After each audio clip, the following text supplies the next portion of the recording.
Militer Rusia menghancurkan satu lagi sistem pertahanan udara Ukraina di Bakhmut. Rekamannya diunggah di Telegram pada Senin 15 Januari 2024.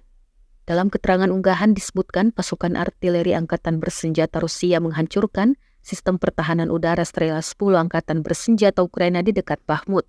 Strela 10 yang melaju dan menempati posisi menembak mendadak dibombardir. Dalam hitungan detik serangan artileri sukses membombardir senjata Ukraina.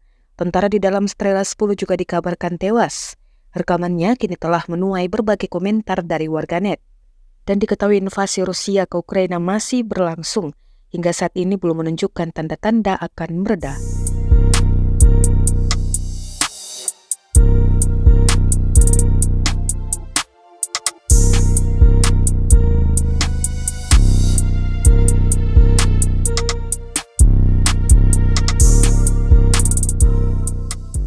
Download Tribun X sekarang, menghadirkan lokal menjadi Indonesia.